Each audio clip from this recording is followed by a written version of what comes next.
mbola hiteka anjatsoa atao anatin'ny commune Mahasolo no hitondrany ny fandaharananao misy toeram-pikarohana izay efa niorina efa ela ary mbola miorina kehitriny ito toerana ity na raha tsika tamin'ny farany ny mahakasika ny omby na afantaritsika teto ny mikasika ny fandanjana omby ny antonantony ary ireo teknika samihafa ampiharina amin'izany sy ny fanaraha-maso ny omby hatrany ampahaterana ka mandrapahafatana anio isika dia hijery ny karazana analyse ary famantarana ireo zavatra rehetra ao anatin'ny omby fanaraha-maso ny fahasalamana zany izany rehetra zany dia fampiarana voka-pikarohana avokoa miaraba tsika mijery ny télévision Malagasy ary dia anasananao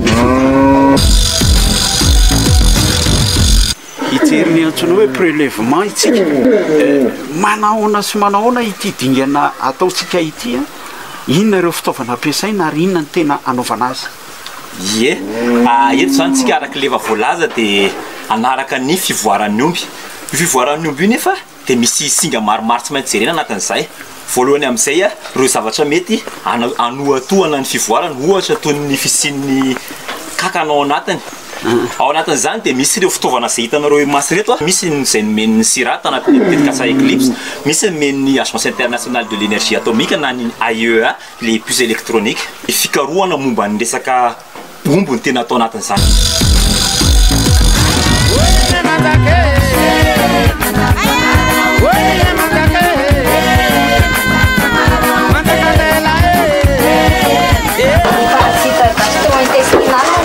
Walalina na ny katsetra anatin'ny lalan-kanina ny omby.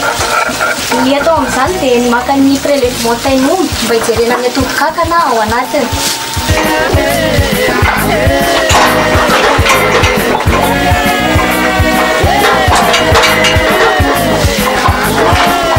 Atao lalina be zany.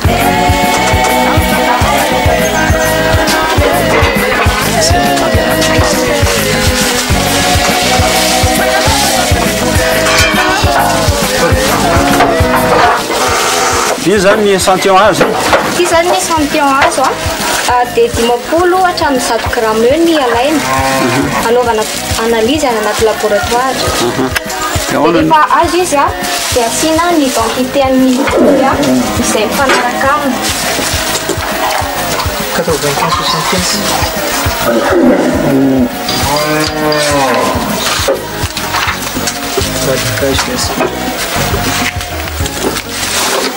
Vita izay dia atao anatin'ny glacière izy izay glacière misy glaçon mba hiarovana na hisakanana ny atodi-kankana hoy. Ny atodi-kankana moa no tena hojerentsika anaty laboratoire.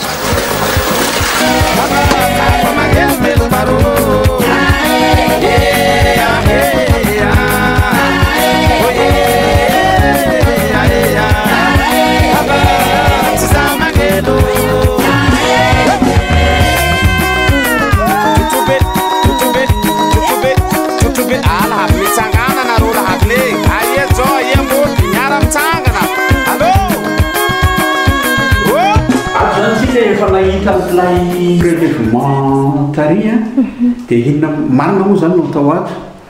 Ny ato zany dia fandalinana ireo hoe inona no mety kankana ao anatin'ilay omby zany hoe jerena amin'ny alalan'ilay prélèvement dia ny atodi-kankana no tena tedavina ao anatiny. Dia rehefa hita izay dia afahana mamantatra hoe ireto ny kankana tena mpahazo ny omby ary izao zany tokony traitement atao aminazy. Ary eo ihany koa ny mila ahafantarana hoe inona no mety ho fiantraikany amin'ilay fitombon'ny omby. Ny tokony izy moa zany dia rehefa tonga ato amin'ny laboratoire ny prélèvement dia atao anatina frigidaire aloha mba ahafahana manakana an'ilay fahafoizan'ny atody ihany. Dia rehefa miditra ao izy dia atao amin'ny température plus 4 degrés C. Izy zany mipetraka ato dia manendrika an'izay température plus 4 degrés zao ny ao anatiny.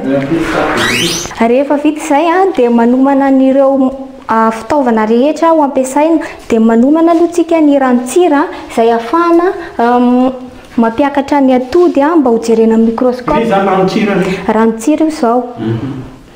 Le ranontsira ve misy doziny hoe sira ohatry zao sa rehefa ranontsira? Ie, ilaina tokoa hoe Ranontsira manana densité ao anatina 2,1 zany no afahana mampiakatra an'ilay atody ety ambony dia iny atody ety ambony iny no jerena amin'ny microscope. Dahoany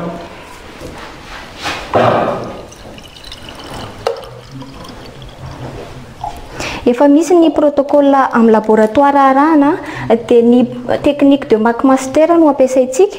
Izy io dia ahafahana mamantatra d'une façon quantitative sy qualitative ny atody ao anatin'ny tain'omby. Izany hoe sady fantatra ny abetsahany no fantatra ihany koa no mety toetoetrany. Ie, ny identité zany hoe ny forme-n'ilay atody zany no hita ao anatiny sy ny hoe firy ny isan'ny atody ao anatiny. Ity zao ilay tain'omby nalaina tany ambany tany mitondra ny laharana 7 dia tedavina atao anatin'ity lista ity izy dia tonga dia marquena hoe izy zay ity. Iny izy zao. Rehefa vita izay dia mandanja ny tain'omby atao mifanaraka amin'ny protocole izay efa napetraka tany aloha dia ny tain'omby ilaina dia mandanja eo amin'ny 5 gramma eo no ampy.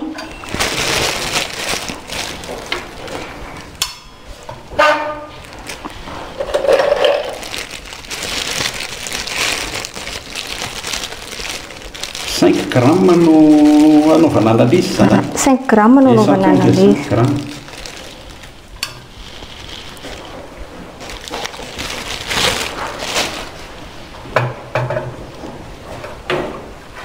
Atao anatin'ity ranontsira ity izy dia azahoana ny dilution ilaina mba hijerena ny atody.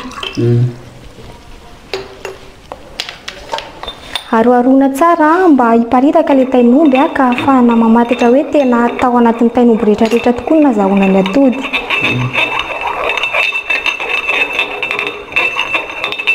Satria zavatra maro moa zany fangaro ao anatin'izy io ao. Ie, ahitana karazana atody maro arakaraky ny toetany misy zany hoe mety ho reto daholo ny parasita hazon'ny omby aty amin'ny faritra. Rehefa vita izay dia tatavanina dia atao anatin'ny pot. Esorina zany le faikany. Esorina le faikany mba ho tena hazava koa ny ahitantsika azy ao anatin'ny microscope. Dia rehefa afaka miady indray dia alaina amin'izay le atody ety amin'ny faritra ambony dia ampidirina ao anaty lame dia jerena amin'ny microscope.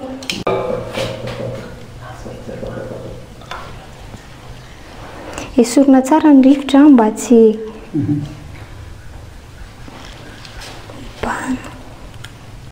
ity natao hoe lame McMaster izay efa spécial amin'ilay protocole noteneniko teny aloha.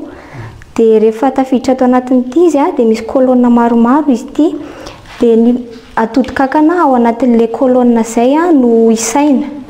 Ahafahana mamantatra zany ilay valeur quantitative. Zany hoe par colonne zany. Par colonne no anisana an'ilay atody. Rehefa vita izay vita ato anaty lame izy dia andrasana 10 minitra indray mba tena hikolle amin'ilay ambony iny ny atody. Dia izay vao mijery amin'ny microscope. Dia ampiditra azy ao anaty microscope. Ampiditra azy ao anaty microscope.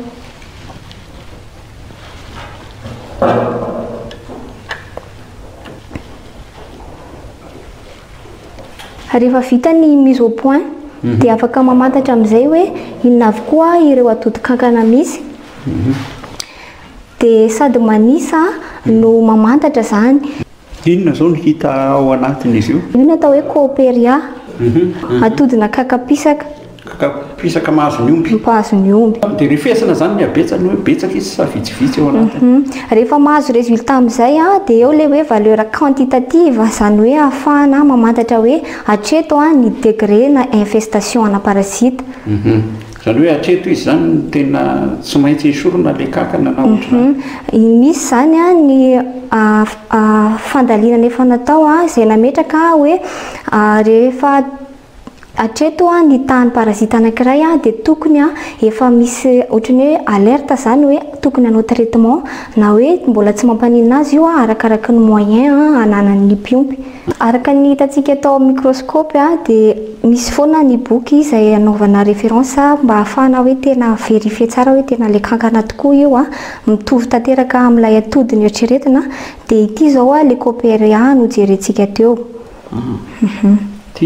Io izao. Rehefa vitantsika zany ny fanangonana an'ireo données ireo atotanisa rehetrarehetra teny amin'ny terrain dia zao amin'izay zany tsika hiditra amin'ilay fienregistrena ilay données rehetrarehetra azo. Voalohany indrindra amin'izany moa zany dia mampiasa isika ilay antsoina hoe logiciel laser. Logiciel d'aide au suivi d'élevage des ruminants zany hoe ny fokariny sirady izy io dia enregistrena an'ireny données rehetra ireny ahitana ny hoe ampidirana an'ilay isan'ny omby ny omby nivoaka ny lanjan'ilay omby ny traitement sanitaire raha ohatra ka nanao an'izay ny éleveur zany hoe vaccine na vitamine na sisisisa izay nataon'ilay olona. Dia zay ilay voalohany dia raisitsika zany zao ohatra hoe ity ombiny monsieur Raphaël aty dia eto zany tsika mahita hoe ity omby ity teraka tamin'izao dia ity ny reniny ity ny rainy dia zay eo ko ihany koa zany tsika tonga dia mahita hoe ity ny rasin'ilay omby. Dia ndray faharoa misy ilay logiciel statistique R zany hoe io zany anaovana traitement ana données. Ny scientifique moa zany mampirisika mihitsy mba hoe ampiasan'io logiciel io fa io ny tsara ihany koa anisan'ny tsara moa hitraitena an'izay données zay. Dia ny mampifandray an'ny logiciel laser sy ilay logiciel statistique R moa zany ilay antsoina hoe laser de Moog. Dia raisiko ohatra tamin'ny zavatra hitanay teto zany zao eo amin'ny raha ohatra eo amin'ny resaka taux de reproduction na hoe amin'ny resaka fahateran'ilay omby zany dia nahita zahay zany zao hoe tsara kokoa zany ny omby no mivavaka ohatra ka hoe eo amin'ny mois de septembre novembre eo zany ilay omby vavy no miteraka. Inona moa mahatonga an'izay satria zany zay nahita hoe ny eo amin'ny fiterahan'ny omby zany no miantoka ny fitombon'ilay omby rehetrarehetra ka raha eo zany ny sakafo hita hoe ampy tsara eo mifandray amin'ilay resaka hoe parazita ihany koa hoe eo zany zay mahita hoe tsy dia misy parazita firy ny vilona sinsisa izay sakafon'ilay omby kely dia tena hita zany hoe tsara be ny resaka fitombony manomboka eo amin'iny volana iny. Zany hoe raha tena tsaratsara ny fiompiany zany ilay mpiompy dia tsara kokoa zany raha te amin'ny volana janoary aty no mampiaraka an'ilay omby lahy sy omby vavy mba azahoanany afaka 6 volana azahoanan'izay zanak'omby kely izay. Tiako mariana eto moa zany io laser io afaka ampiasain'olona rehetrarehetra. Amintsika amin'ity zao 10 millions isan'ny omby eto Madagasikara. Dia amin'ny logiciel io afaka mahazo tsika ny taux de croissance dia io taux de croissance io raha ampiasaintsika amin'io isan'ny omby afaka mamina vina ny isan'ny omby afaka 10 taona na 10 taona hoe mety ho firy ny isan'ny omby ho sisa tavela aty Madagasikara ohatra. Dia amin'izay voka-pikaroana zay afaka maka décision tsika hoe zao no mety ho raisina mba hampitomboana an'izany isan'ny omby zany. Miditra amin'ny laboratoire tsika teo dia hitantsika tsara ny hoe tahatahaky ny omby ny fikarovana atao mba ahafahana mikajy ny fahasalaman'ny ireny omby ireny. Amin'ny heriny an'io dia lafihafa indray mahakasika ny omby no hojerentsika mametraka mandram-piona tompo lasa.